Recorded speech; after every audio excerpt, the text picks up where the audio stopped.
Всем привет! Добро пожаловать обратно на канал. Сегодня хочу вам рассказать, как я изучаю несколько языков одновременно, потому что недавно я снова встретилась с обширным исследованием, которое нам показывало очень ясно и конкретно, что изучение двух и более языков иностранных очень хорошо влияет на наш мозг, в целом на наши способности умственные, когнитивные способности, на нашу соображалку, на то, как мы, в принципе, выражаем свои мысли и так далее. В общем, это очень хорошо и полезно. И второй момент, что когда я рассказывала про свой путь в становлении английского, я вспомнила как раз-таки о том, что я когда-то изучала корейский, и выяснила, что я неплохо помню какие-то вещи, и я руководствуюсь теми принципами, которыми я также ранее с вами делилась, и основные из них именно в этом видео будет. Это определение четкого уровня и цели. Далее я старалась разнообразные источники включить в свое обучение, то есть максимум, чтобы я встречалась в разнообразных формах с одними и теми же словами, с словарными оборотами. И последний пункт — это не смешивать, то есть стараться разводить по дням, по часам изучение разных языков, плюс они у меня все из разных языковых групп, что тоже очень сильно помогает. И начнем с английского, это самый простой, один из самых изученных, ну плюс-минус, и самый используемый сейчас у меня язык, несмотря на то, что я на нем учусь сейчас в университете. Все равно я вам рассказывала о том, что у меня была встреча, зум-совещание, где нужно было очень много разговаривать на английском и, в принципе, слушать много разговорной речи, реагировать. И я поняла, что мой разговор на английский просто практически на нуле. То есть источники читать я вполне хорошо себе могу, какие-то профессиональные штуки делать, писать и так далее. Все это могу, а вот простые какие-то элементарные слова, которые я, казалось бы, учила, они просто вылетели из головы, потому что ими я не пользуюсь. То есть мне очень сильно нужно подтянуть именно разговор на английском. Для этого, во-первых, я решила изучить список устойчивых выражений. Я поняла, что я их практически вообще не знаю. То есть я слушала вот как раз-таки английскую речь и поняла, что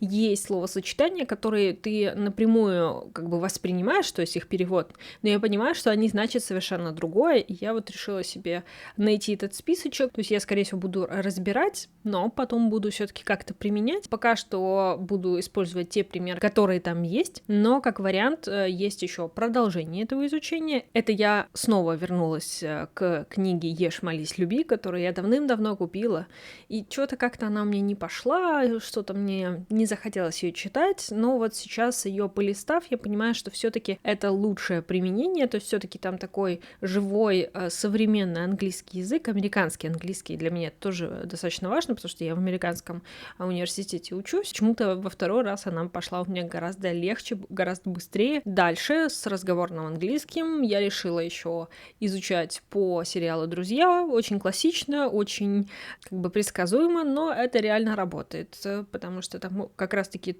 очень много вот этих вот выражений, шуточек, каких-то вещей. Я включила себе английские субтитры для того, чтобы выписывать какие-то фразочки, какие-то выражения, либо непонятные, которые я хочу перевести, понять вообще, о чем там идет речь, либо для того, чтобы запомнить их. Еще одну форму, которую я для себя придумала, но она как бы придумалась сама, я подумала, о, это отлично.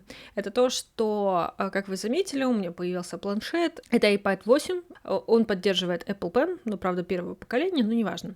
Я его брала в первую очередь для рисования, и вот такая обучающая составляющая потом прикрепилась, и я уже не смогла ей сопротивляться. Но все-таки у меня первоначальная цель — рисовать в Procreate, создавать арты, создавать иллюстрации. И в итоге, пока я искала всякие уроки, я наткнулась на много англоязычных каналов, которые достаточно подробно и понятно все это рассказывают, потому что все-таки немножечко отличается рисование обычное от рисования в Procreate, поэтому я рисую вначале по урокам, потом сама как-то там пытаюсь какие-то вещи делать, и, собственно говоря, я нашла несколько каналов, которые мне комфортны, которые мне нравятся их стиль, и я их как раз-таки слушаю на английском, и опять-таки я слышу обычный живой язык, не вылизанный, не для уроков сделанный, а обычно вот как разговаривает человек, объясняет какие-то вещи. Мне показалось это очень удобно.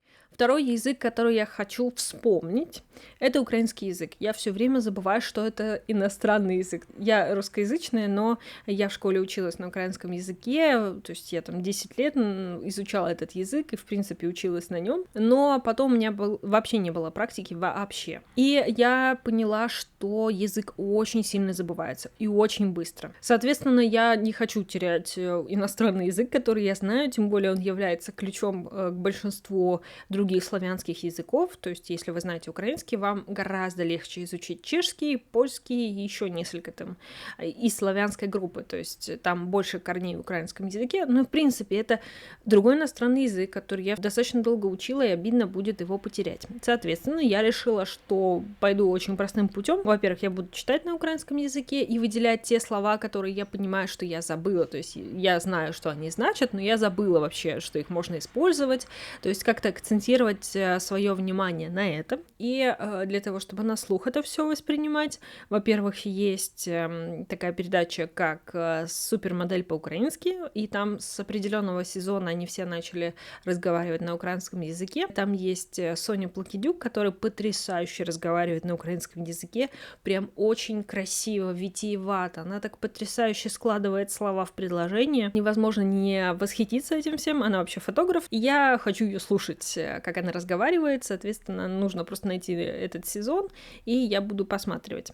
Для удовольствия также я очень сильно люблю всякие классические фильмы смотреть на украинском с украинским переводом. Там, например, я нашла «Один дома», и оказывается, я в детстве смотрела именно с этим переводом, как оказалось, и он такой родной, знакомый, и поэтому я буду тоже смотреть. Соответственно, для украинского языка у меня задача не забыть, с которой я более-менее справляюсь. Далее идет корейский. Корейский я начинаю практически сначала, как я уже говорила в одном из видео. Я немного его начала уже достаточно много лет назад, уже больше 5, 6, а может быть 7 лет назад. Ну, в общем, где-то 7 лет назад я тогда очень сильно любила корейские дорамы, и мне очень сильно хотелось их смотреть в оригинале, потому что их очень медленно переводили.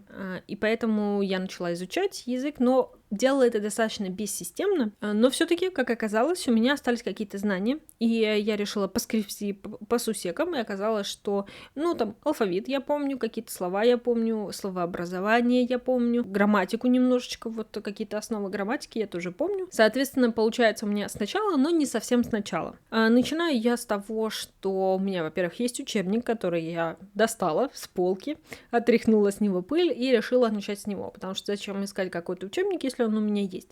Он не самый идеальный, я почитала там на форумах, на всяких там сайтах, где народ делится своим опытом самостоятельного изучения корейского языка. Он не идеален, но он встречается в рекомендациях, соответственно, он неплох. Но это, кстати, был учебник, единственный, который я смогла найти в продаже в то время, когда я еще начинала изучать корейский. У меня он уже сильно почеркан, потому что я начинала его. Соответственно, для того, чтобы отрабатывать какие-то моменты, я себе скачала отдельно прописи, то есть я буду все-таки отрабатывать свой почерк на корейском языке, но, в принципе, для понимания, для улучшения запоминания букв их все-таки нужно прописывать, то есть немножечко в первый класс пойду и буду заполнять прописи, но это, кстати, очень даже весело, как мне кажется. К этому учебнику идут еще аудио, но у меня их уже нету, и, в принципе, в интернете я не особо их нашла, но там какие-то базовые вещи, соответственно, я нашла 2 сайта, где можно прослушивать аудио, то есть с базовыми вещами, то есть все буквы сочетания там можно прослушать, какие-то элементарные слова, эти базовые, которые все дают эти слова, тоже можно на слух прослушать от носителей языка, то есть слышно, что это не выученные, а просто произнесенные носителем языка все эти фразы. Это очень, мне кажется, более правильно, потому что когда специально говорят, разжевывают, это немножко искажает ваше восприятие, то есть вы привыкаете к этому произношению, но в жизни они так не говорят, и поэтому я все-таки за то, чтобы сразу слышать, как оно в жизни происходит, вот как носитель его произносит, всякие звуки, слова. И нашла еще очень хороший сайт, где фразочки говорят, фразы тоже очень нужны, привыкать к произношению. Нам нужно, чтобы наш мозг научился распознавать все эти звуки, соответственно, нам нужно слышать их постоянно, и их лучше слышать уже сразу в фразах и, в принципе, запоминать. Но я была бы не я, если бы я не нашла себе еще один учебник, но он очень удобный в том плане, что, во-первых, разбит на уровне, то есть у меня сейчас пока что начинающий, там есть еще основной и продвинутый, и эти учебники снабжены аудиофайлами, но такими прям добротными, то есть там каждое упражнение, ну практически каждое упражнение имеет звуковую дорожку, и это очень удобно, потому что не нужно будет где-то искать на другом сайте, как все это произносится, и можно сразу как бы повторять, то есть я нашла такой достаточно хороший укомплектованный учебник, плюс его очень многие рекомендуют, то есть он максимально подробно разжевывает вообще весь материал, его много где писали, что это самый лучший учебник и так далее. В общем, я не смогла удержаться, тоже его скачала, но вначале тот, который у меня есть, а потом уже продолжу с другим учебником, посмотрим, как вообще с ним пойдет. И, конечно же, есть еще уроки различные на YouTube, но это немножечко позже. Когда я немножко вникну вообще в язык, ну так получше, то я смогу хотя бы оценить, насколько доносится материал, насколько правильно говорит человек. То есть оценить компетентность пока что не представляется возможным. И последний язык, который я отложила на попозже, это итальянский, потому что он будет с самого-самого начала. Все-таки многие советуют не начинать с самого начала два языка. Это вот в моем случае корейский и итальянский. Конечно же, они абсолютно разные, из разных языковых групп, все прекрасно, но я думаю, что да, нагрузка будет слишком большая, соответственно, я его отложила. Я уже нашла учебник, который тоже мне понравился. Я внизу вам обязательно оставлю статью, по которой я его нашла, потому что хорошая статья. Какой-то человек, который изучал тоже итальянский самостоятельно, очень много информации там выложил, такой очень подробненькой. И, соответственно, я выбрала по нему учебник. Там есть один для начинающих самоучитель, типа по итальянскому, он достаточно хороший, он тоже с аудиофайлами. А также есть 3 учебника, которые тоже начальный, базовый и продвинутый итальянский, которые я впоследствии буду изучать, и если я правильно помню, они еще и на английском, то есть они английско-итальянские, вот, что тоже будет очень даже круто, но вначале, конечно, нужно самый-самый простой учебник по итальянскому, самый элементарный, но это будет где-то через 2-3 месяца, когда я немножечко привыкну к корейскому. И планирую я постепенно изучать все вот эти языки, то есть один день одно, другой день другое, постепенно размазывая по неделе, не налегая ни на какой язык, ни в какой из дней, то есть по чуть-чуть, плюс повторять какие-то слова в течение дня, конечно, из всех языков, потому что я собираюсь делать карточки по английскому, и по украинскому, и по корейскому, и, скорее всего, я их буду перемешивать, делать такую стопочку для того, чтобы потихоньку тренировать свой мозг, учить какие-то новые слова, но вот прям целенаправленно учиться буду по одному языку за день, для того, чтобы не перегружаться и идти в спокойном темпе, я не буду никуда спешить, я буду спокойненько, размеренно это делать, я в первую очередь делаю это для того, чтобы улучшить работу своего мозга, а не для того, чтобы выучить иностранный язык, но это будет очень хороший бонус, когда я выучу еще 2 языка, плюс к тому, что у меня уже есть. Все, мои хорошие, надеюсь, вам это понравилось, вам это будет полезно, я буду сообщать о своих достижениях, о своих открытиях и тому подобного на протяжении всего периода, пока я буду заниматься языками. Конечно, будет обновление по поводу итальянского через несколько месяцев, как я буду подробнее это все делать. Так что подписывайтесь, ставьте лайк, до следующих видео. Пока-пока.